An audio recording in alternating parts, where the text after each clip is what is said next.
Okay, we're going to continue on today in the Apocrypha. This is the Apocrypha, the Wisdom of Solomon, chapter 6, verse 17.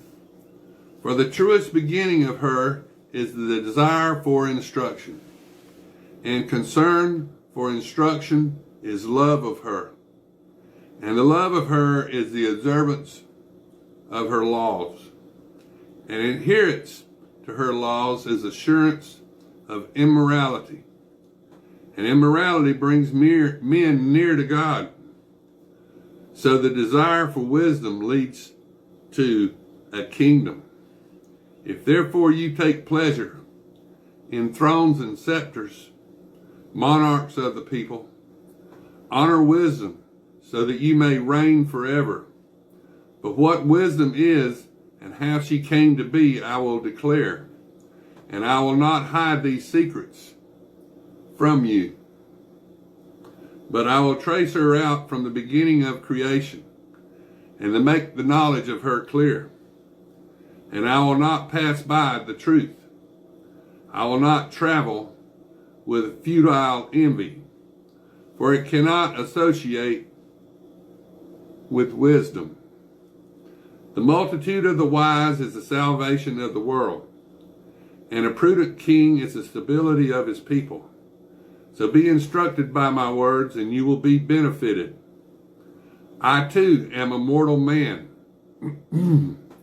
like all men, and a descendant of the first formed man who sprang from the earth. And I was shaped in the flesh in my mother's womb, solidified in blood in 10 months. From a man's seed and the pleasure of marriage. And when I was born, I breathed in the common air and fell on the kindred earth, giving the first cry as all the rest. And I was carefully wrapped up and nursed, for no king has any other beginning or existence. But all men have one entrance upon life and the same way of leaving it. Therefore I prayed, and understanding was given me. And I called, and the spirit of wisdom came to me. I preferred her to scepters and thrones. And I thought wealth of no account compared with her. I did not think a priceless stone her equal. For all the gold in her presence is just a little sand. And silver is no better than mud before her. I loved her more than health and good looks, and I preferred her even to light, and her radiance is unceasing. But all blessings came to me along with her, and uncounted wealth is in her hands. And I rejoiced over them all, because wisdom ruled them. For I did not know that she was their mother. And I learned honestly, and I share ungrudgingly. And I will not hide her wealth away, for it is an unfailing treasure for men.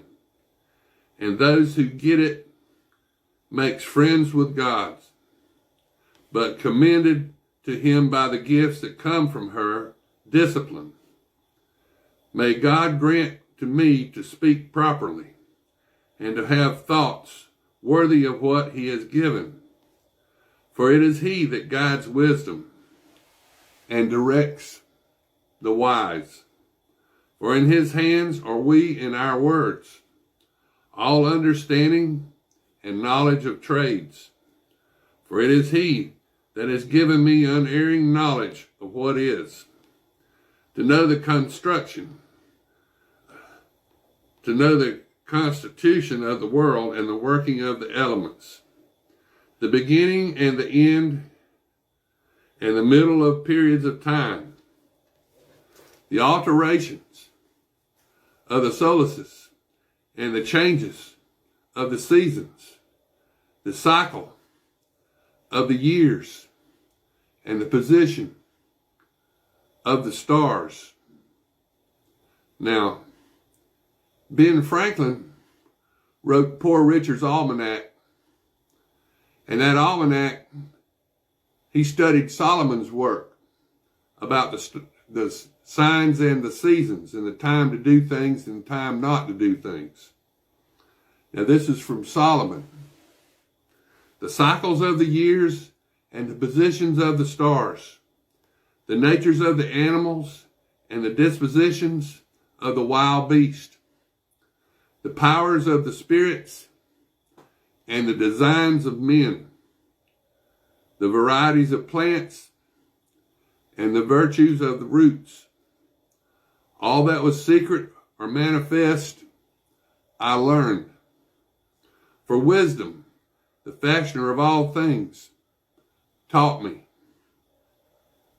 For there is in her a spirit that is intelligent, holy, unique, manifold, and subtle, mobile, clear, and undefiled, distinct, beyond harm, loving the good, keen, unhindered, beneficent, philotamic, firm, sure, free from care, all powerful, all seeing, and interpreting all spirits that are intelligent, pure, and most subtle. For wisdom is more mobile than any motion, and she penetrates and permeates everything because she is so pure.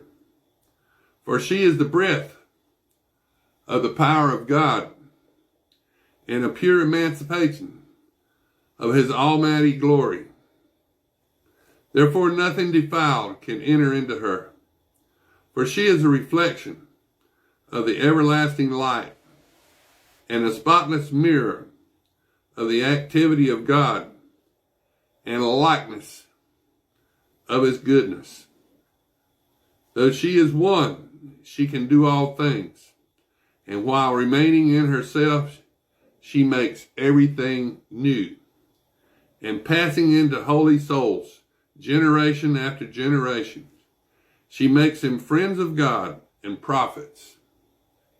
For God loves nothing but the man who lives with wisdom, for she is fairer than the sun or any group of stars.